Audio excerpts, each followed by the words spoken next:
Vashti, and I'm the founder of Dash Branded Content Advisors. I'm here today with Ben Gaddis, who is the president of T3, and Brian Pember, who is the director of customer communications at UPS. And these guys are the power behind this amazing campaign, Wishes Delivered. And I think we're going to show a little reel first before we get into talking about it.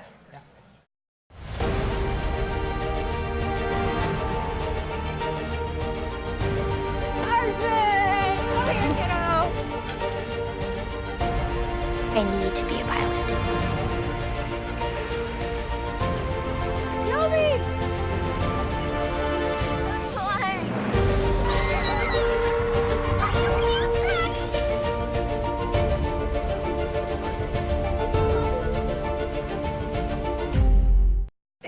It's such a sweet campaign, and I think that the beauty and what makes it so special is that it's built on this very simple idea, and it's all about emotion, and it's all about how we all feel when something is delivered to us, when we receive a wish.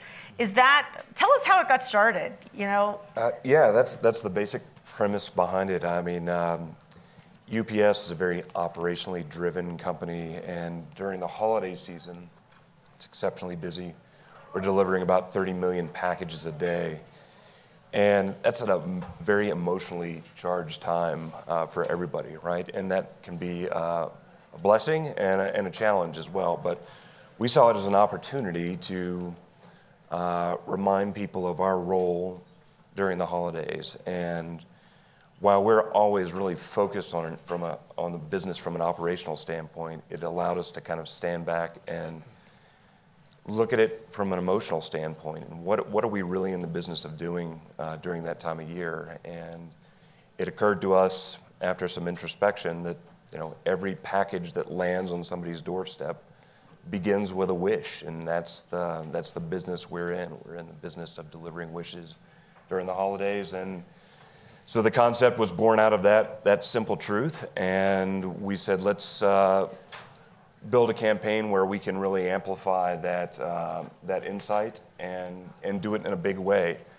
And it's been successful, really beyond our wildest aspirations. Yeah, 5 years. 5 years now. 5 years. 5 running. years, and it's really become so sort of essential and core to your message that it's almost like now at this point, like, did this ever not exist? And why didn't anybody think of this sooner? It's like it's so core. Yeah, and I think that's one of the things that's so important when you think about, Brian said this was built off of an insight, and every great piece of creative is built off of an insight. But we try to talk about evergreen, and that's like, everybody wants this evergreen content. And over 5 years to try to do the same campaign over and over is extremely challenging from a creative standpoint, unless it is actually built on an insight, and that insight is tied to the business. And what UPS does every single day, it's truly about delivering to the people in their community, right? It's delivering through great drivers, through the people who sort the packages. And what we're able to do with this campaign is just take that greatness of the people and tie it back to a story. And I think the story that we're going to show about Taylor is probably the best example of that. Actually, let's show it, and then we'll talk about some of the themes.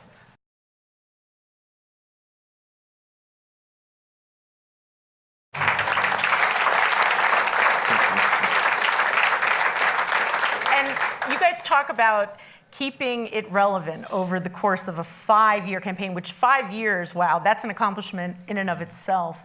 But the topics that you guys have picked, how do you find the stories, and how do you pick the topics? I mean, this one came out at a really good time last December, around the time of when we were in the thick of it with Me Too and Time's Up. Yeah, and it didn't start out to be that story. So I mean, we really just wanted to do something really sweet and nice for a little kid that wanted to be a pilot. And we do a little symposium every year for kids interested in aviation in Louisville, where our Worldport headquarters are. And we just went, and Aaron and his team in the audience there interviewed dozens of kids that were there, and we stumbled across Taylor and said, hey, I think we're onto something special here. And she was a really special little kid. I mean, you can tell that there's a real spirit and a drive, and she knows who she is and knows what she wants to be. And this story just materialized around her. We didn't give her those lines. We didn't feed her any of those ideas. It just came out. And I think that's what these stories, I think that's why these stories are successful. I think that's why that story is really successful, is because it comes from this place of purity and honesty, and we just set up the opportunity for it to happen and then get out of the way and let it happen. And I think that part's important because there's this word that gets thrown around today that is like, I feel like it's such a buzzword, and it used to be a great word. It's this idea of being authentic, but I think authentic is just, it comes up on a brief, and then what you try to do is you try to make something authentic, and to make something authentic makes it not authentic, right? It has to be real, and when you look at that story, that was real. And so the stories that we try to tell are the ones that are actually real. We go out and we find real people, and we find real wishes that need to happen, and you combine those two, and then you get out of the way, and then you have a client like UPS who is brave enough. And I liked on the couple of the panels that we saw before, particularly with HP, the idea that there doesn't have to be a product shot in here. It doesn't have to be about capabilities or about how many planes or package cars we have. It's just about the fact that those wishes need to be delivered, and we're doing that. And I think that that's what makes this real and what allows us to do this 5, 6, maybe 10 years. How long are we going to do this? As long as we can. Okay. Yeah, organic storytelling. And I love that story that you told me the other night about how this got started, that how you knew you had struck gold with this campaign in the first year. Yeah, so our very first, has anybody seen this campaign before? I'm just really curious. Okay, a handful of people have seen it. All right. So the first story that we ever did was a little boy named Carson. And Carson was, I think you may have saw like a little shot in here with a little tiny package car. But this came from, you asked earlier around how these stories emerge, and we have 400,000 employees across the globe, and a lot of those are driving through neighborhoods every day, and they see the same people every day. Well, Carson, had some special needs, and he had a special diet, and his food had to be delivered to him fresh every day. So he and his UPS driver just struck up a relationship, and that his mother reached out to us on social media one day and wrote a long Facebook entry on how much that relationship meant and how much Carson, enjoyed seeing Mr. Ernie every day deliver his packages. So we went and we did this story, and we built a little tiny truck, and we turned him into a driver for a day, and he went around his neighborhood and delivered cookies to all his neighbors, and it was just a sweet, special story. And it was something unlike anything we had done before, and we put it out there, and we just waited to see what happened. Well, started picking up on our channels a little bit, but I started noticing this thing in my feed. It was from a little newspaper in Owasso, Oklahoma. It's called Owassaisms.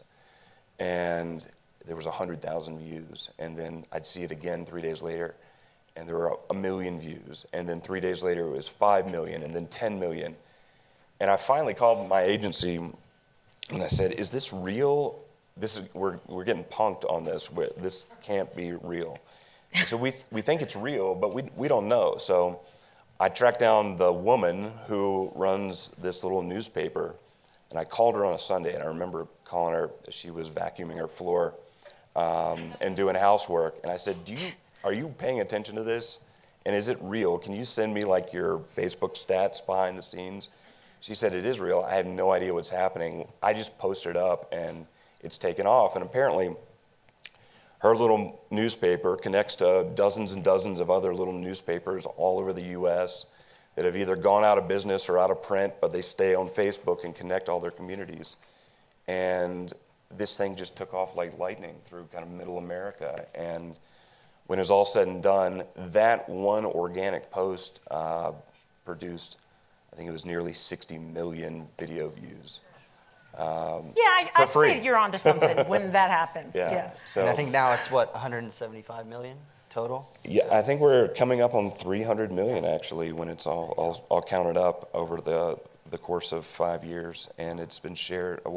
The campaign itself has been shared over 1 million times now. And each segment, each short film is so different from each other one. Let's take a look at another one from last year. Sure.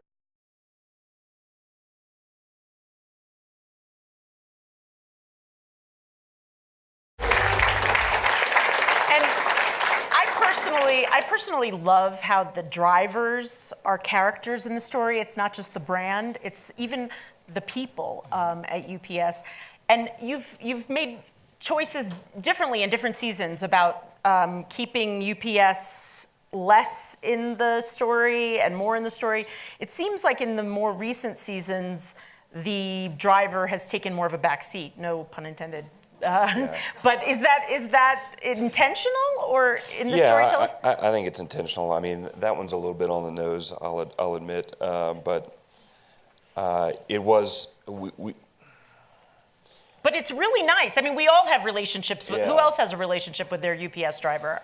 We try to make it as natural and as we possibly can, and so many of those stories come from our drivers and originate from our drivers, so they end up playing central characters because they were Right. the impetus for that. You know, that was Carson, and it's been some others like that. But at the end of the day, what this has turned into for us and what we get excited about is finding somebody like James, who just did something extraordinary. He walked 3,000 miles across the country just because he was passionate about a cause. He wasn't associated with a big company. He wasn't associated with a nonprofit.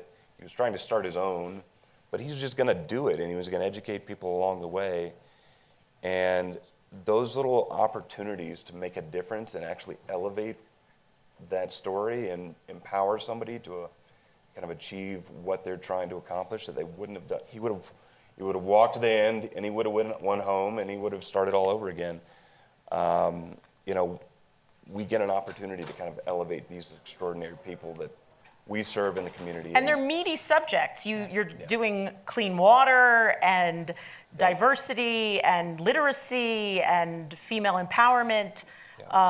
We had one about bullying this year that was fantastic. But I think to Brian's point, the going back to the wish, right? And so as opposed to a preconceived setup, right, or a formula that we do every single time, where it's not just about the driver, or it's not just about a specific, we've got to check the box of these 4 things. It's, can we find the wish that we think is the most, that we can do the most good by delivering, and that's where those stories really come to life. Yeah, sometimes for a cause also, in a few of them. Haven't there been? There was the Puerto Rico relief. we did some stories in Puerto Rico this year. We've helped people send books over to Africa in the past. We've even worked with a woman out on the West Coast that was, she and a group of her friends got together on the weekends, and they knitted scarves, and they shipped all these scarves out to battered women's centers everywhere, just as a little token of comfort.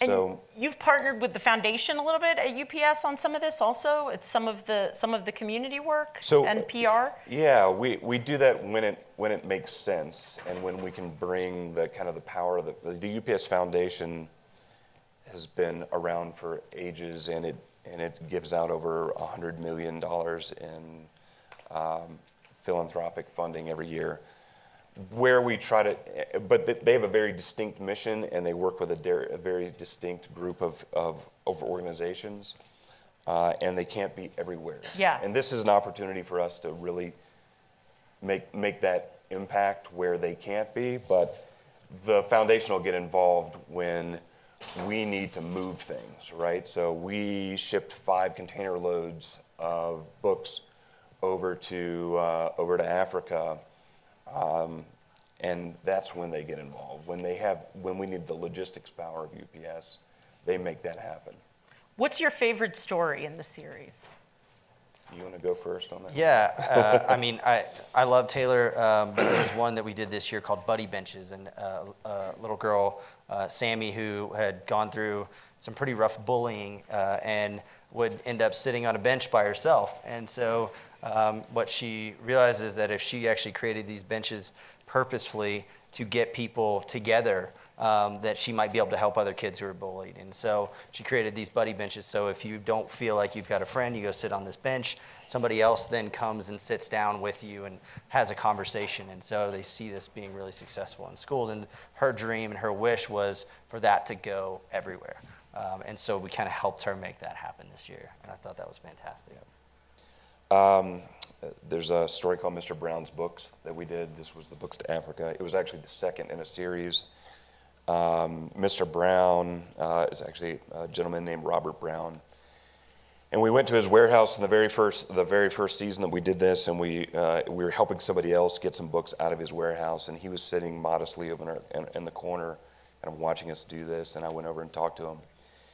And it turned out that he's a fascinating individual. He was best friends with Martin Luther King and grew up in the civil rights era and actually smuggled books into South Africa for many years and became friends with Nelson Mandela. Long storied history, but he is this really modest guy that you've never heard of.